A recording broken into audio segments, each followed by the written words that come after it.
Here's the key on this. Don't major in minor things. If you take up major time to do minor things, I'm telling you, you'll be behind the curve constantly. Here's what we learn in sales training. What's major time and what's minor time?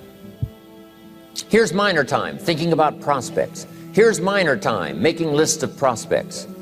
Here's minor time, keeping books on prospects.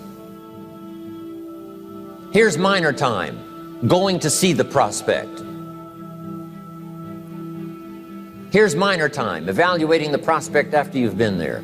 That's all minor time. Here's major time, in the presence of the prospect. That's major time.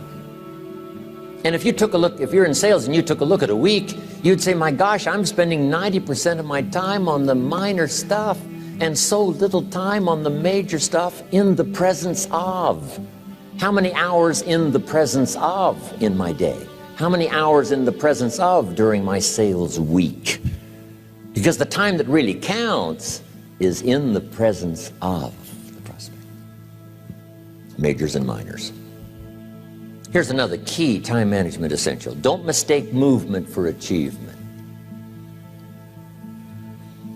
It's easy to get faked out by being busy. Guy comes home at night all exhausted, falls in the chair and says, oh, I've been going. Here's the big question. Doing what? It's not the going. Some people are going, and they're doing figure eights. Their progress is small. So don't mistake movement for achievement. Here's another one in sales we learned. Don't mistake courtesy for consent. If somebody's pleasant and they nod, you say, oh, they're going to buy. No, they're courteous. You can't mistake courtesy for consent.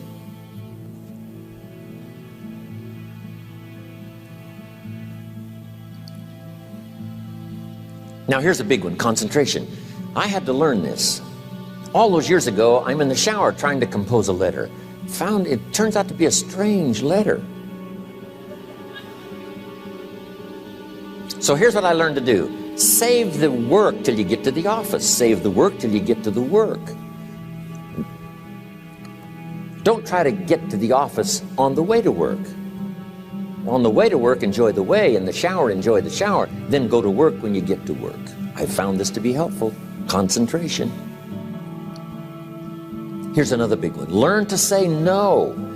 I'm telling you, in such a social society we have now, it's so easy to try to be a nice person, saying yes to everything. Find yourself overloaded. Now you got to call and make the, well, gosh, you know, all the time it takes to back out of something that you said yes to too quickly. Here's what might be better. I don't think so, but if that changes, I'll call you. Little things you can use not to overcommit yourself. My friend Ron Reynolds says, don't let your mouth overload your back. It's a good one. Now here's a big one on time management. When you work, when you play, don't mix the two. Don't work at play. I used to take my family to the beach and I would bring my briefcase.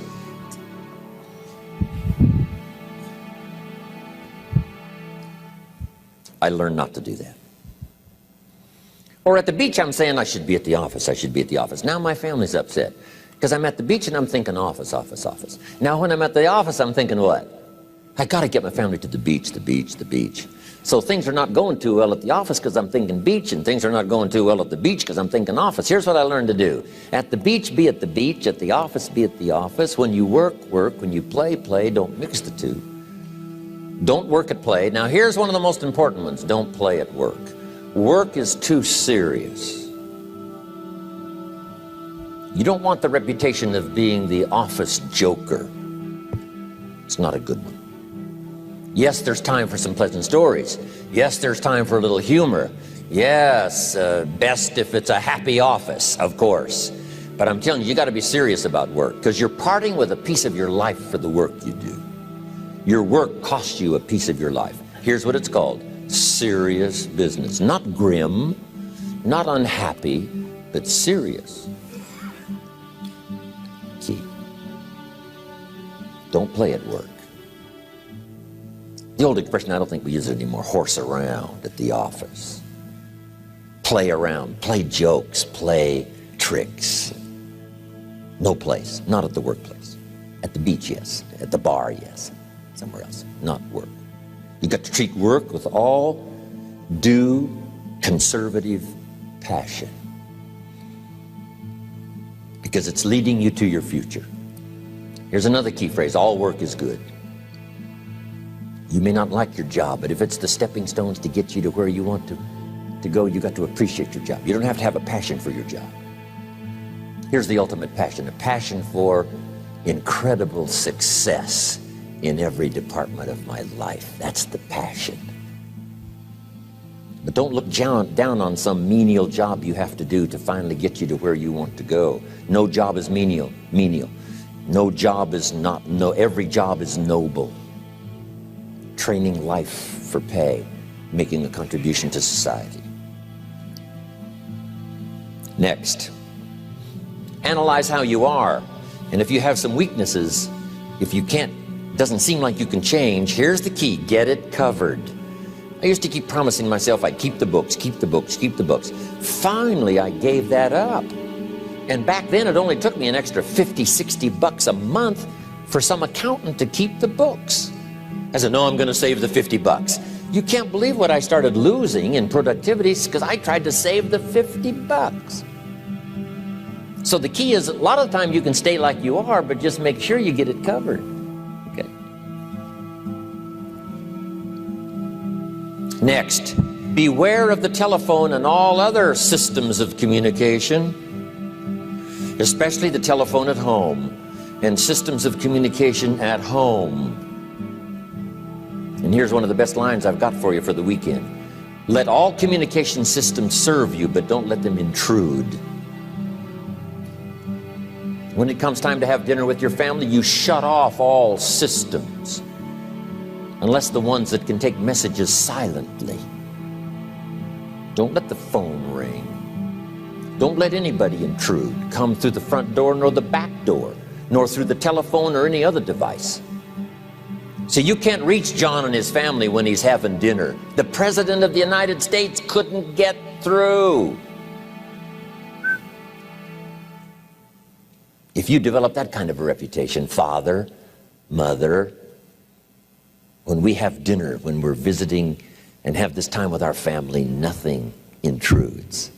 So don't let these clever little devices keep intruding. You've got to have a place that's sacrosanct. It's valuable. You don't let anything in for that period of time. Okay. Isn't that good advice? Excellent advice.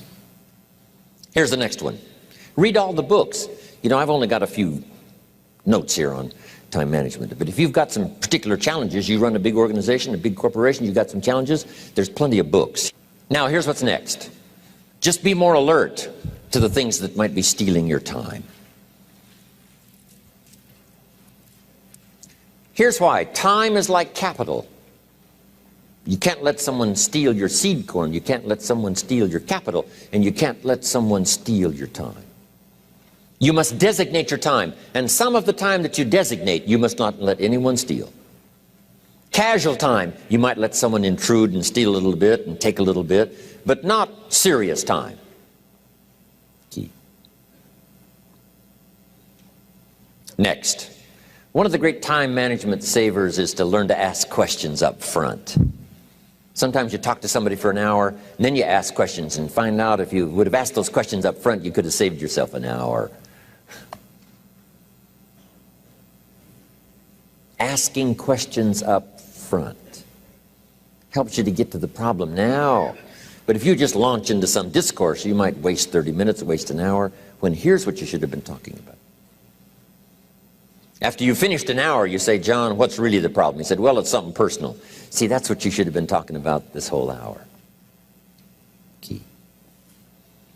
Next, learn to think on paper. Now we're going to take a break. Some ways to think on paper. One, we've covered one. Solving problems. Take it out of your head and put it on paper. Another one is setting goals. Making these lists we've already started. Here's another good way to think on paper. It's a projects book. Each person you're working with and each project you're working on, get a loose leaf binder and a tab and some pieces of paper behind the tab, and do a little continual summary of how it's going between you and that person and between you and that project. I call it a projects book. It is so useful to me. But what's going on between you and this person? When you last got together, what did you talk about? And you got a few notes there. Here's what we talked about the last time we got together. Now when you get together again, you can review that so you'll know better what to talk about. When the president gets ready to travel and he's going to meet some important people, guess what they bring him? All these briefing books. Right? The last time you were with Khrushchev, Kennedy is informed. Here's what he said and here's what you said. Kennedy said, oh, that's valuable. I need to remember that. If a person is important, it's worth a little running account. You might even have a projects book for your children. Here's what's happening between me and my child. We've talked about this, and we've talked about this, and we've talked about this. Next, a day timer. Keeping track of all of your appointments. You know, mine is all filled with, when to catch an airplane, and when to do a seminar, and when to sit down and have a conference, all the rest. Next is a game plan. If you've got a house and the insurance is going to come due and some other things are going to come due, you just put it on a spreadsheet and make sure it's taken care of. Key phrase, take things out of your head and put them on paper. And the key is to just experiment with different ways that helps you to do that. Now here's the last one, thinking on paper, and that's to keep a journal. One of the things I'm known for around the world, have been now for 39, 40 years, is keeping a journal. Now my journal is not it's not necessarily it's not like a diary. It might be part diary. I'm flying over Ireland and I write down a few little things that impress me. Today I met this person. Wow, what an extraordinary event. Today I conducted this seminar in Rome. 1,000 people stood up and sang for me. I've got a little bit of a diary in there. But here's what primarily your journal is for. Collecting good ideas. A journal is to collect good ideas on your health, good ideas for your business, good ideas for your future, good ideas for time management. Because I used to take notes on pieces of paper and torn off corners and backs of old envelopes and restaurant placemats.